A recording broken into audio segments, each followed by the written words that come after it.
So, once you've decided to open your business, then I suppose the first question that comes along is, what's the best legal structure for your business? And I guess we have to stress, and we said in great big letters at the beginning of all these videos, this all depends on your personal circumstances. So what we're saying here is just very sort of general.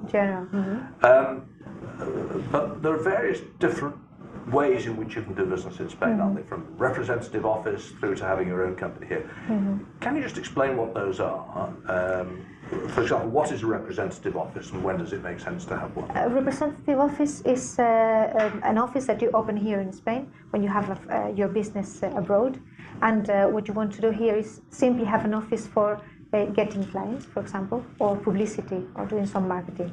That's the representative office, and it's pretty much what they can do. They cannot actually run the business, and it's important that the actual business does not take place in Spain, because in that case, other obligations and a different structure is necessary. So this is almost like having your business back home, but you've got like a hotel room here in Spain, and your representative here is going out and finding clients, and he's doing publicity, but he can't sign contracts, he doesn't make any money, he has to be paid from the business back home. Exactly, and you don't pay any tax here, and you don't have any legally binding documents here in Spain. Everything is for your main business, for your... And what sort of visa requirement would that person have, assuming they weren't an EU citizen? If they were an EU citizen, no problem at all. That normally is an employee, because what these companies do is that they send their own staff to Spain. So what they do is, the kind of visa is an employee from that company that is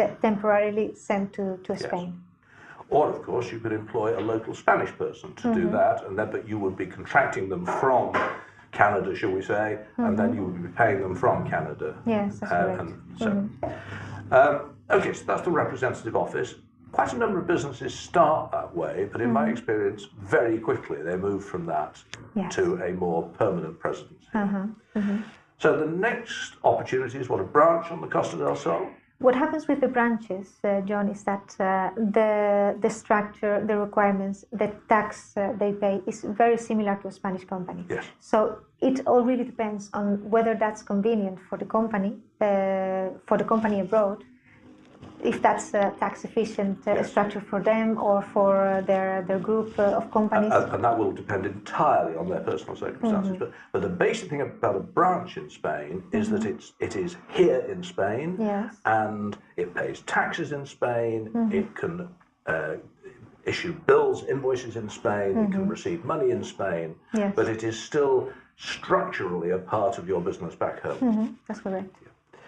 And then third way is to set up a completely separate Spanish business, maybe owned by the business back home. Correct. Or maybe not. Sometimes it can be advantageous to have your Spanish business owned by, for example, by the people who individually own the business back home rather than by the business itself.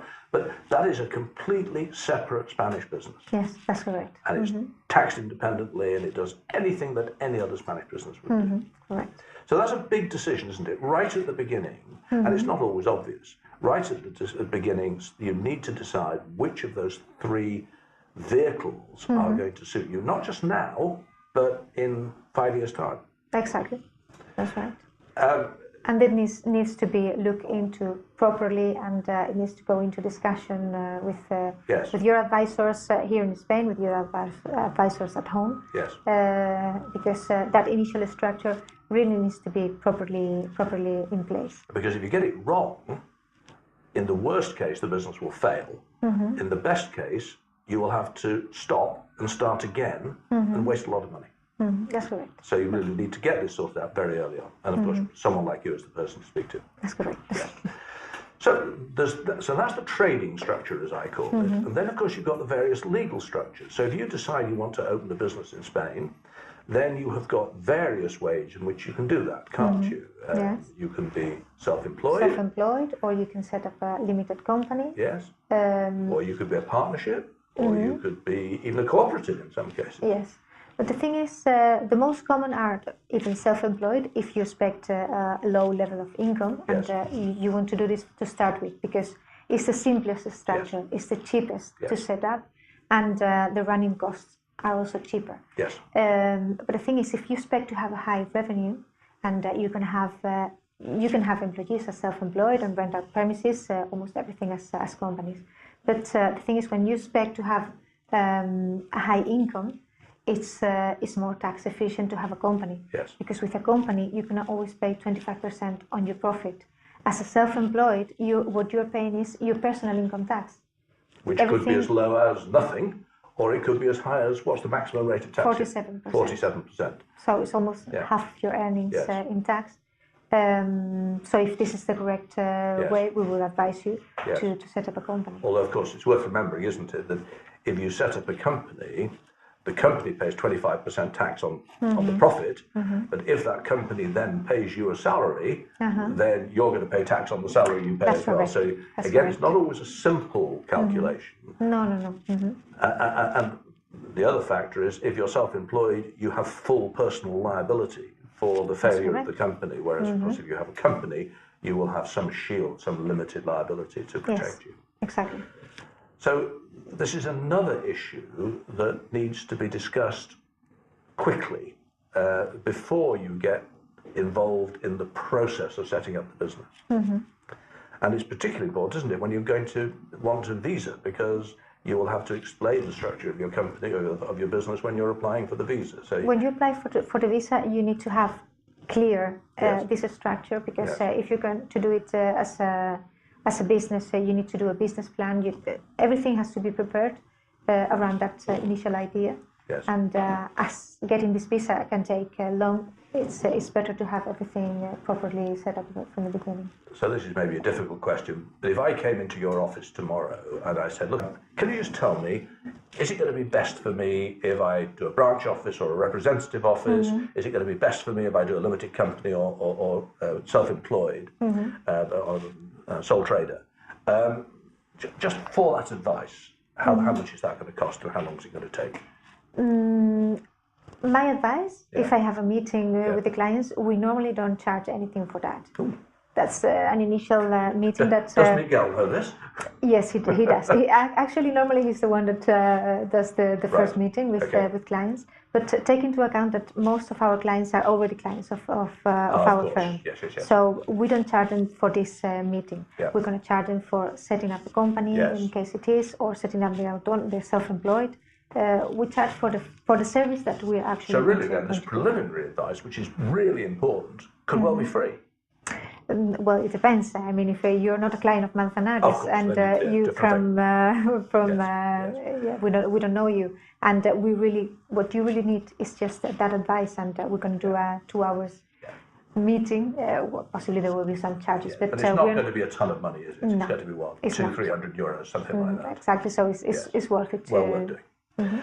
Okay, so you've said that the two most common forms of legal structure for the businesses are sole trader and limited company. Yeah. Can you just go into a little bit more detail about what is involved in being a sole trader? What paperwork do you have to present to the Spanish authorities? I'm not talking about immigration paperwork now, that's a different thing, but just to set up your business. Yeah. To be a self-employed or sole trader, as you say, basically you need to have an NI number, which is a tax number in Spain, and a social security number, which if you're European you get very easily. And from that you have to register with the tax office and the social security. And then you have to pay your taxes when they fall due. The taxes that you have to pay, because in Spain the tax year matches the natural year. So it goes from the 1st of January to the 31st of December. And the VAT is paid quarterly. Yes.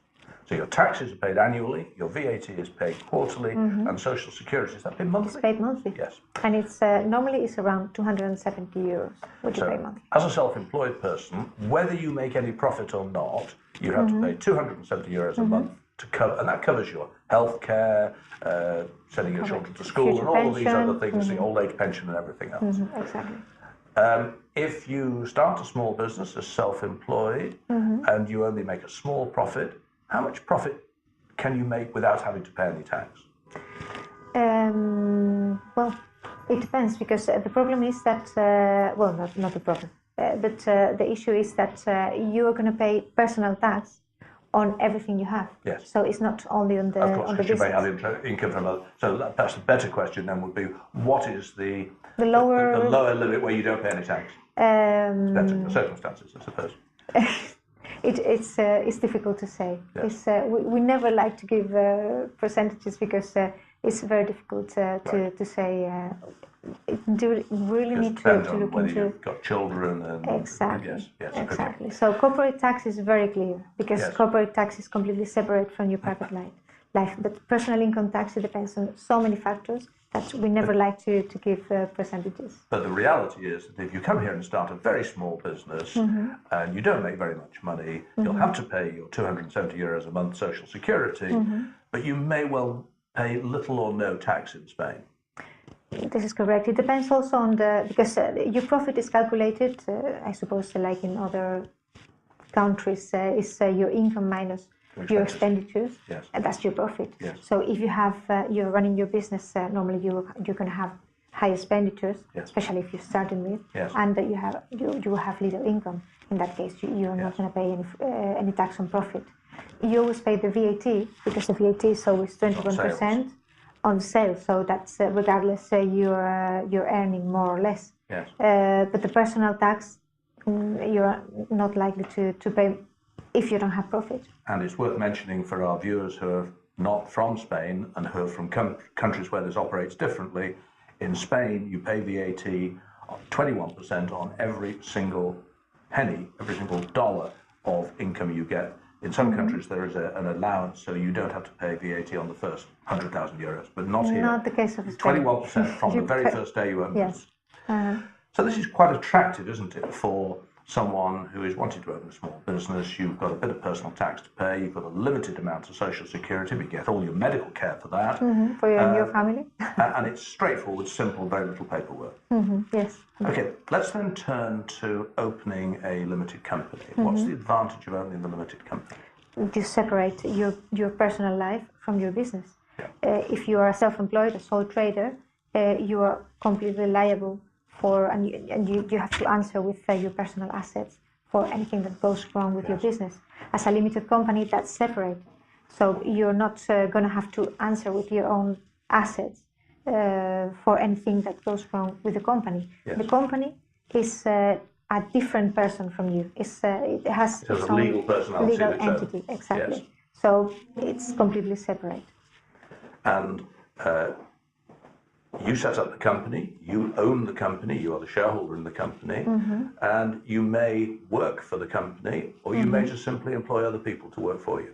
Whatever you like. Yes. I mean, the company needs to have what we call an administrator, Yes. which is similar to a director, but Yes. not exactly, because it has more responsibility. Yes. And this administrator, at least one of them, it can have one or several, as many as you like. This administrator, at least one of them, needs to be resident in Spain. In Spain. Not Spanish, but just resident in Spain. Resident in Spain, exactly.